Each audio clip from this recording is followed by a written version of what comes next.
Hey, welcome back to JG3 Reviews, where we explore the world of pens, ink, and paper. And today, it is an ink day, and in particular, it's a brown ink day. This is Pelikan Brilliant Brown. And this ink is kind of interesting to me because it does remind me of a certain SNL skit by Mike Myers, because this ink, neither made from Pelikan, nor brilliant, nor all that brown. Discuss, talk amongst yourselves. Anyway, this ink was a gift at Christmas, and I do really like it. Let me say that up front.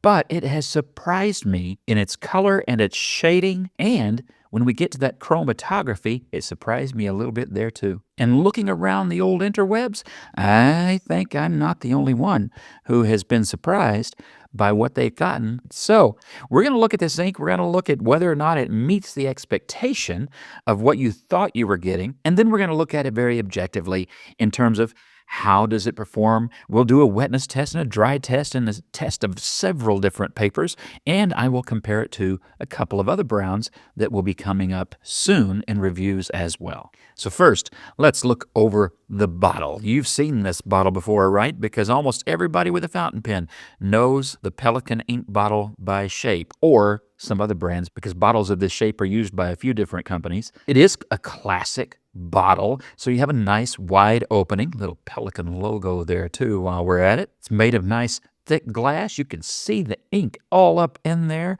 It is a 30 millimeter bottle, and the ink and bottle are made in Germany. Now, when I see the color that they have printed for what this ink is going to be, and then I see what you're seeing in the background here on the paper, I see there is a difference. Yeah, this ink is not the color I thought it would be. This is what I expected. And when I went to, for example, Mountain of Ink to see what this ink ought to look like before I cracked the bottle open, it led me to believe this is what I was going to get too. And there seems to be something of a formulation issue, maybe with different batches, or maybe they purposefully changed the formula. I don't know. If you do know, mention that in the comments below. But definitely, when you buy this ink, it's a bit of a gamble. Maybe you get this brown, or maybe you get a very still kind of brown fall burnt orange, but you don't get the shade that's represented on the bottle. So just kind of know that. I'm telling you that from the very beginning. Know that what you might get, depending on its batch, appears to vary. Now let's dive into how this ink performed on several different papers, and then we'll get to some of our testing of the ink. And the pen that I'm going to use in the review today is the Pen BBS 456 Vac Filler, a brown pen that I thought I was putting a brown ink into. That's okay. We don't always have to be matchy-matchy, right? They do complement each other well, and it is an excellent pen. And the more I use the pen, the more I love it, and I thoroughly enjoyed preparing for this review because, got to use the pen. It's that good. The main paper that we'll be using is Clairefontaine. This is a grid spiral, and I love the way the inks show up on this paper, and it's just handy, and I keep a lot of my ink tests in here. And as you can see, on this paper, you get a more orangey brown, and that's going to be consistent across papers. What isn't consistent across papers will be the level of shading. So in this one, you can see that there is some decent shading in the ink. I got no sheen. I've seen some people that get some sheen, and it's generally the people that have a browner version of this ink. So that may be a difference going on depending on which luck of the draw shade you get. But I didn't really get any sheen on any paper with the bottle that I've got. And as expected, perfect performance, no issues whatsoever on the other side of the paper. Now, a newer paper in my ink reviews is the Aerofol paper. I've really enjoyed using this. It's a decently priced loose leaf paper in the format that I've got it. And as you can see, here's a little preview of the other inks that I'm going to do. These 3 different shades of brown and copper. And you get nice shading here on the Aerofol paper. There's no feathering, not here or on the Clairefontaine. I really didn't have feathering issues anywhere, and it just performed really nicely. You can see it is very light. This is not a deeply saturated ink, and there were no issues on the other side here either. Paper I like to test inks on is Arush paper from India, and here again you get some of that light shading, as you can see with the other inks as well. This is a good paper for shading inks. Still more orange, but maybe a little browner than the Aerofol. A lot of you use Rhodia paper and Rhodia dot pad here. You see again some shading. The shading seems to be a little bit darker, but still you're looking at an orangey brown. Very well behaved, no feathering, no bleed through, just really good typical Pelikan ink performance. And then this is the Pen and Gear dot grid, and this is a paper that is made in India and available in the US at Walmart, and comes in 8.5 by 11 spirals for a couple of bucks. Really great daily writer paper there. And you get decent shading here and very good performance. Again, no issues whatsoever of feathering or bleeding or anything like that. Another paper I like to share with you from time to time is the inexpensive big box store Vietnamese composition notebook. This one is a true red from Staples, but I see pretty consistent performance across all the different big box stores that you get these in.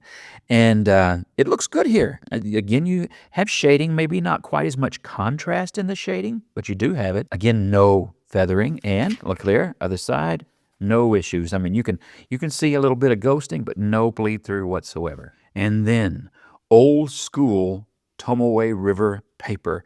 And here, well, look at that. It's still orange.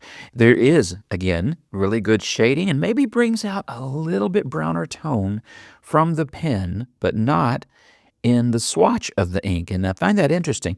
I think the shading is a little bit more sharply defined here at the edges on the Tomoe River. That often happens with other inks, as you can see here. But you're getting basically the same performance, except I will say, swatching this ink really brought out how light a first pass is with this ink. And on the other side, of course, no issues. And wait a minute, there was one more. I need to get a piece of copy paper. This is what's handy on the desk, a little bit that's from my sermon Sunday. And the ink performs well here too. You see, like you would expect from typical copy or printer paper, which this is, I think, Georgia Pacific maybe, most likely whatever we picked up at Walmart or Staples or somewhere. And you can see here that there's a little bit of a rough edge, not really, far out feathering or anything like that. I would say for this kind of paper, this is a really good outcome. And then when you flip it over, look at that. There's just a little itty bitty bit of ghosting and no real true bleed through for copy paper. That turned out really well. Okay, so let's do a swatch. First, we got to open that ink up. And when you open up the bottle, you get the same color we've been seeing on all that paper, don't you? So very consistent, this bottle, in the way that it looks in all the different formats, including the Q-tip. I promise that's not some kind of an ear disease. I used the other end of this here for swatching earlier. I like to recycle, but I promise I don't use the used Q-tips here on the ink samples when we're doing brown ink. There's the first pass. Nice and orange. I saw somebody, I can't remember who off the top of my head. If you're watching and it was you, you can say so in the comments. Somebody said, this is now my favorite shade of orange ink. And that's kind of the truth, isn't it? It really is. If it's anything, this particular bottle of Brilliant Brown is a very brilliant orange.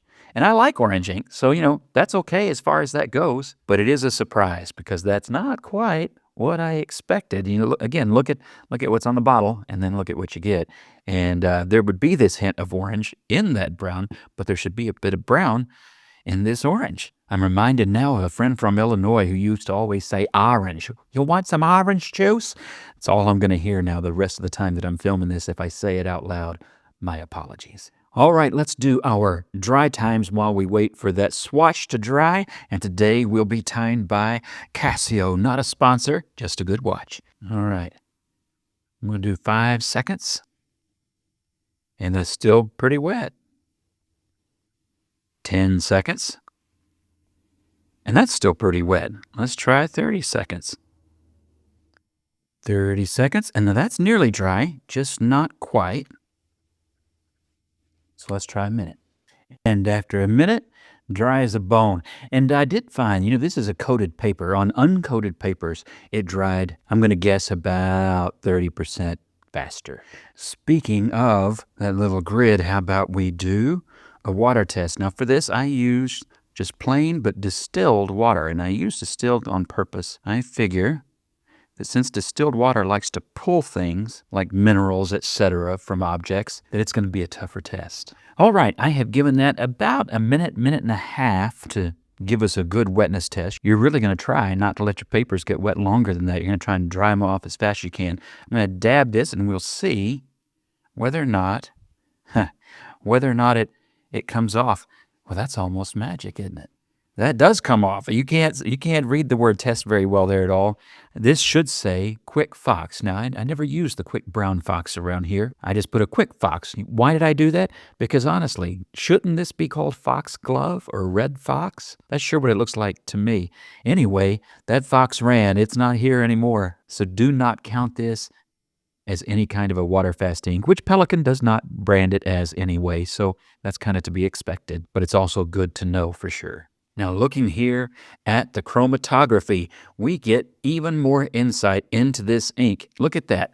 It's unusual, actually, for an ink to just pretty much completely match its swatch when you do a chromatography. Normally, you're going to break down into a few different colors, and there's some surprises there. Here, there's no surprise if you've looked at the swatch. It is the exact same shading from here to here as from there to there. This ink is orange. And again, I don't know if that was a batch issue. Is there a missing ingredient here, or did they just change their mind? I have no idea. But this is an orange ink through and through. And I just find that kind of interesting, don't you? All right, so let's try and make some decisions here. First, this is a 30 milliliter bottle. It's their standard size. You can sometimes get larger Pelikan bottles than this, but this is what I've got.